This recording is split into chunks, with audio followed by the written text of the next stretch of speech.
Hello po mga kababayan, good evening, good morning, good afternoon kung saan man po kayo ngayon. And ngayon po, meron po tayong reaksyonan patungkol nga dito sa balita ngayon na kung saan ay mapupuspon daw itong tawag dito, trial ni Digong sa September 23 sa ICC kasi nga ang kadahilanan mga kababayan ay unfit to stand trial. Yan po ang inilabas ng defense team ni Digong sa Netherlands na kung saan hindi daw makakadalo si Digong dahil sa sakit or malubha na ba talaga mga kababayan. So ito po, panoorin nyo po, ito po yung mula sa UNTV po mga kababayan. So lakasan ko lang na. Ayan po. Ipinagpaliban ng international... Actually mga kababayan, no, sorry, ito po pala ay DZMM. So ito po ang kanilang balita. Pakinggan niyo po. Criminal Court ang confirmation of charges laban kay dating Pangulong Rodrigo Duterte. Walang inanunsyong petsa ang ICC Pre-Trial Chamber 1 kung kailan ang pagdinig na nakatakda sana sa September 23. Mayorya ng hukom ang pumabor sa limitadong pagpapaliban sa confirmation of charges dahil sa katuwiran ng defense team na unfit to stand trial o hindi kayang dumalo ng dating Pangulo sa paglilitis dahil sa kalagayan ng kalusugan. Tanging si Judge Maria del Socorro Flores Leyra ang tumutol at iginiit na dapat ituloy ang paglilitis. Tutukuyin ang bagong petsa kapag naresolba na ang issue hinggil sa pagharap ni dating Pangulong Duterte. Lain ang confirmation of charges na matukoy kung may sapat na ebidensya para magsagawa ng pagdinig sa kasong crimes against humanity. Nauna ng hiniling ng defense team na payagan si dating Pangulong Duterte na humarap sa pagdinig sa pamamagitan ng video conferencing. Gising ng Pilipinas!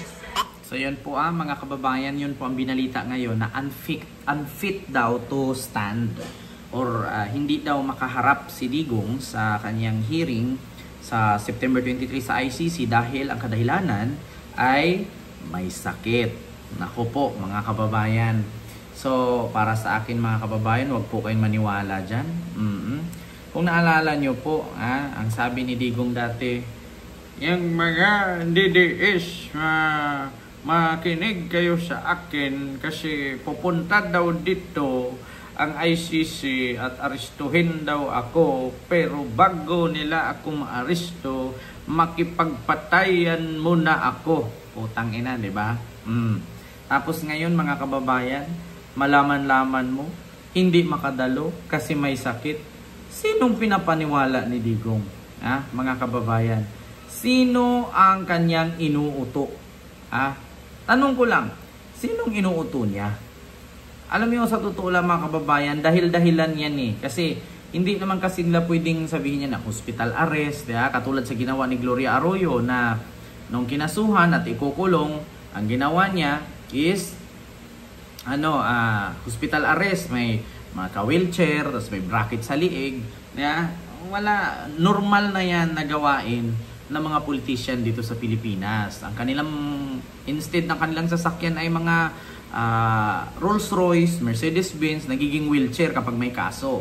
Kaso lang mga kababayan, hindi po yan kayang idrama ni Digong doon sa ICC kasi kung sinabi niya may sakit, pwede naman siyang kasi high-tech naman po ang ICC, detention facility, mayroon naman po sila mga doktor doon, kumpleto naman po sila sa mga aparatus para mapagamot. Ang problema lang mga kababayan ay drama po yan. Huwag po kayong maniwala.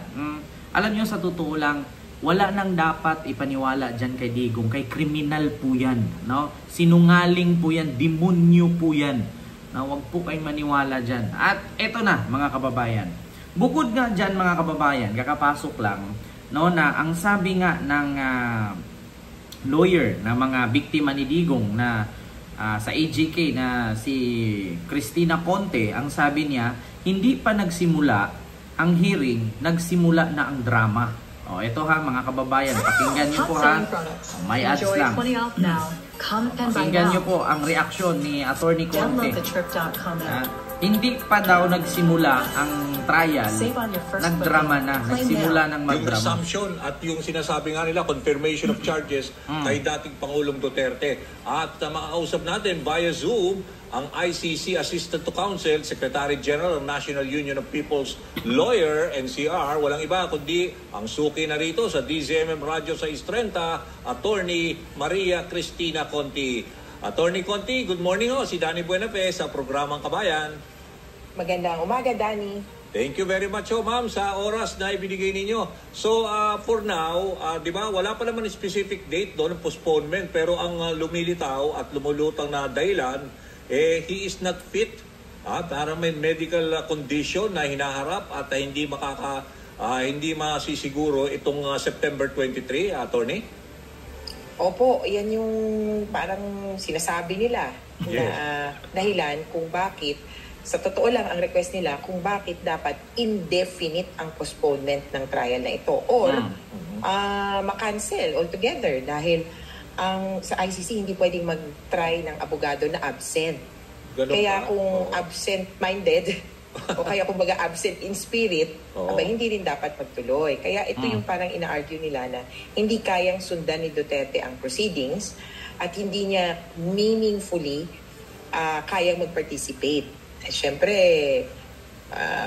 tingnan muna natin kung anong sasabihin nito mga eksperto kung ipapatingin nga ba siya kasi hindi malinaw kung which part or anong bahagi ng katawan niya ang unfit for trial or Yun ano na ba nga ito na sinasabi niyang bakit hindi siya okay. Hindi ba malinaw? Pero para sa amin, parang drama lang. Ganon? Nako. Oo, pero ibig sabihin, kasi may narinig akong argumento, pwede naman daw mag-represent yung lawyer na hindi naman siya kailangan physically that he should be there. Pwede naman daw. So, pwede nyo ba i-argue yun? Opo. In fact, nasa Rule 124 ng Rules of Procedure and Evidence ng ICC na pwede mong i-waive ang appearance sa confirmation of charges. Okay, rinig nyo mga kababayan na kung sakali man hindi makadalo si Digong dahil ang dahilan may sakit or hindi kayang tumayo, so pwede pala mag-represent ang kanyang abogado. So pwede naman pala according nga kay Attorney Cristina Conte. Ang problema lang kasi ngayon mga kababayan, halimbawa, tanong ko lang, wala si Digong, hindi makadalo, hindi maka-attend. Ang tanong, paano sagutin ni Nicholas Kaufman ang mga katanungan, hindi nga siya nakapunta sa Pilipinas at higit sa lahat, wala siyang alam. Sabihin natin, may alam siya dahil sa kwento lang ni Digong, kwento ng kampo ni Digong. Paano naman yung istorya ng buhay ng biktima? Diyan ang malaking conflict mga kababayan. Sabi ko na nga sa inyo, sabi nga ng asawa ni Digong na si Hanilet, how could you defend a man if you don't know the man? So wala ka bang time na pumunta sa Pilipinas para mag-investigate? Wala ka bang time pumunta sa Pilipinas para pag-aralan mo na ang kaso ng aking asawa?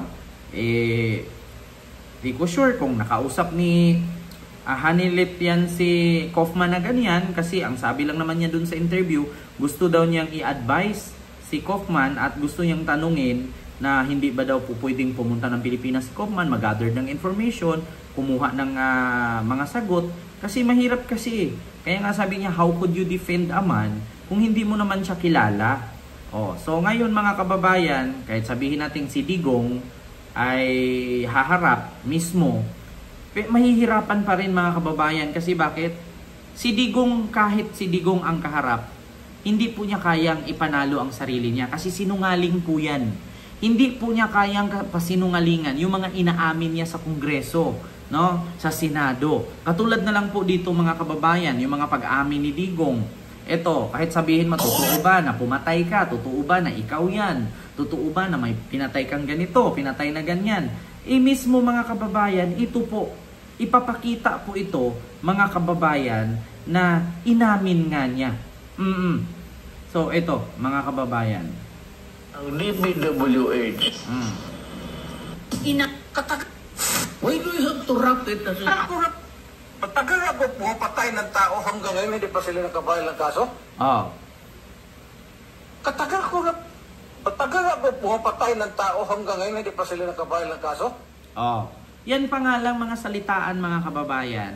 Diyan pa lang si Digong tameme na. Bakit? Mayabang eh. Akala niya siguro hindi siya makulong sa ICC kaya nilaro-laro niya itong Senado at Kongreso. Ang problema lang mga kababayan sinuko nga siya doon, kinulong nga siya doon. O yung kayabangan kasi ilagay sa lugar. O sa sobrang kayabangan, nga. O, hindi nyo pwedeng idahilan ngayon na may sakit-sakit. Kasi according nga kay Attorney Conte, no? According nga kay Attorney according nga kay mga kababayan, Attorney Conte, na kahit wala si Digong, pwede namang humarap ang kanyang abogado. Ang tanong ngayon, kahit nga humarap si Digong, hindi siya mananalo sa kaso, paano pa pag si Nicolas Kaufman pa ang haharap dyan? Wala namang alam sa pangyayari sa Pilipinas. Kasi nga, wala naman siya dito nung panahon na presidente si Digong. Nakapunta man siya ng Maynila, pero 2001, 2016 si Digong naging presidente at inamin nga ni Nicolas Kaufman, nakapunta siya ng Maynila, nakausap niya si Imelda, 2001 at hindi pa daw kilala at that time si Digong na maging presidente or hindi pa kalat ang pangalan niya bilang politician. Kalat lang dun sa lugar niya sa Davao. Pero in the whole entire Philippines, hindi. So yun ang masasabi ko mga kababayan. Drama lang yan. Huwag niyong paniwalaan dyan. Masamang damo, matagal pang mamatayan. Aabot pa ng 300 years old yan. So yun lang. Maraming salamat and see you next vlog. God bless. Thank you.